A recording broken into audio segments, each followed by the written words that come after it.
Bonjour à toutes et à tous et bienvenue dans cette nouvelle vidéo du coin des débutants et on se retrouve aujourd'hui pour parler du rock. Alors aux échecs, le rock c'est un mouvement spécial qu'on effectue avec le roi et une tour et qui va permettre à notre roi d'être mis en sécurité et à notre tour d'être ramené vers le centre de l'échiquier et ainsi d'être plus actif. Alors il existe deux rocks, le petit rock et le grand rock, ça dépend de quel côté on va l'effectuer. Donc si on prend notre roi et la tour H1, donc du petit côté, du côté du roi, dans ce cas-là, c'est ce qu'on appelle le petit roc. Et si on prend la tour A1, donc du côté de la dame, du grand côté, dans ce cas-là, c'est le grand roc. Et c'est exactement pareil du côté noir, on a le petit roc ici, et le grand roc avec cette tour. Alors déjà, il faut savoir que pour effectuer le roc, l'espace entre le roi et la tour doit être vide. Donc si on veut faire le petit roc, ces deux cases-là doivent être vidées de leurs pièces, donc on doit sortir notre fou et notre cavalier. Et c'est pareil pour le grand roc, mais il faudra également penser à sortir la dame. Généralement le roc on le fait en tout début de partie, dès qu'on peut en fait, vu que ça met notre roi en sécurité, on essaye de mettre notre roi à l'abri le plus vite possible. Donc dès qu'on peut, on fait le roc. Donc, on va commencer, hop. Déjà, on sort le fou, je vais faire pareil côté blanc, côté noir.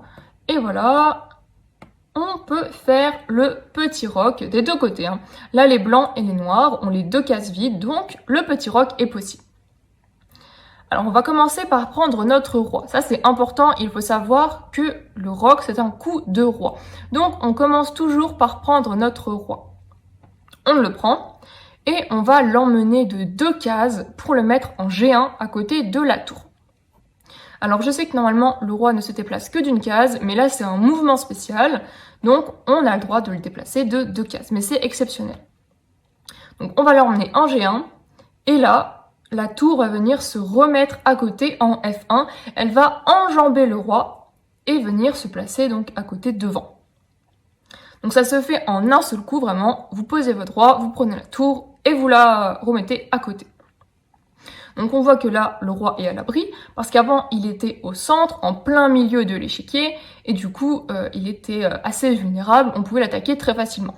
Donc là, hop, on l'a remis sur le côté, tout va bien, et en plus, on a extirpé un peu la tour de son coin, et on l'a ramenée vers le centre, donc comme je l'ai dit, elle va pouvoir être plus active. Donc là, on a notre petit roc d'effectué. Et maintenant, on va voir comment on fait le grand roc. C'est le même principe, hein. Il faudra juste penser à bien sortir la dame également. Donc voilà, on sort ses pièces. Hop. Hop. Donc on va faire de l'autre côté aussi. Voilà. Et là, pareil, les noirs et les blancs peuvent faire le grand roc. Donc là, on va toujours commencer par prendre notre roi. Hein, et on va l'emmener toujours de deux cases. Le roi bouge toujours de deux cases, que ce soit le petit roc ou le grand roc.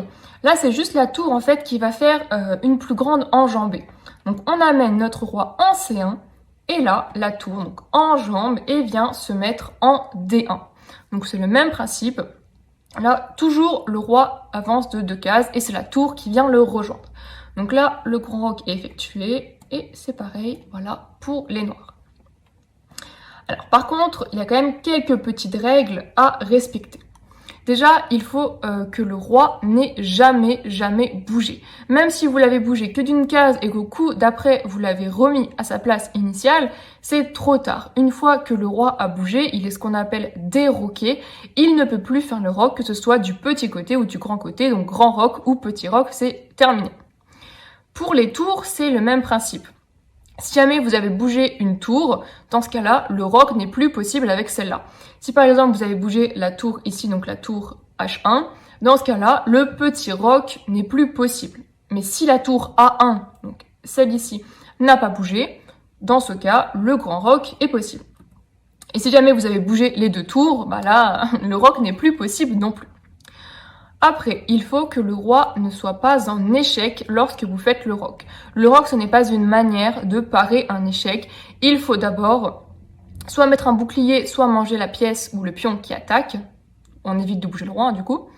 Et une fois que l'échec est paré, que le roi est en sécurité, n'est plus attaqué, dans ce cas-là, on peut faire le roc.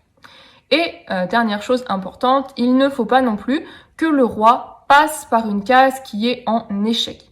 Ce qui veut dire que là, si vous voulez faire le grand roc, il faut que ces deux cases-là ne soient pas attaquées par une pièce ou un pion adverse. Si les deux cases-là sont protégées de toute attaque, dans ce cas-là, c'est bon, le roi peut faire le roc. Mais si jamais elles sont attaquées, vous devez d'abord parer l'attaque, en fait couper l'attaque et protéger ces cases afin que le roi puisse roquer.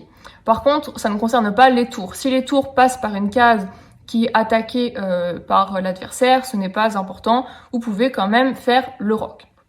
Et en ce qui concerne le petit côté et le grand côté, donc le petit roc et le grand roc, il n'y a pas vraiment de différence majeure. En fait, c'est à vous de voir si vous avez envie de faire le grand roc ou le petit roc. Après, généralement, le petit roc, c'est celui qui est majoritairement fait, tout simplement parce que c'est le plus rapide à faire. Il y a juste à sortir son fou, son cavalier, et c'est fini.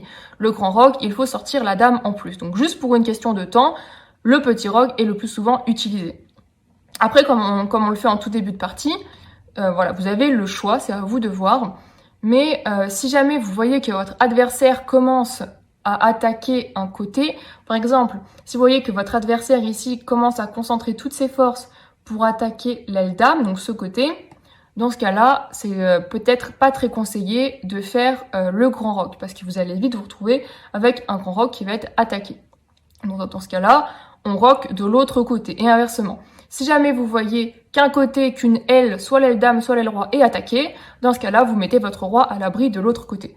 Par contre, s'il n'y a absolument rien, c'est vraiment à vous de décider si vous avez envie de faire le grand roc ou le petit roc. Donc voilà, la vidéo sur le roc est terminée. J'espère qu'elle vous a plu. Merci d'avoir regardé et n'hésitez pas à aller voir les autres.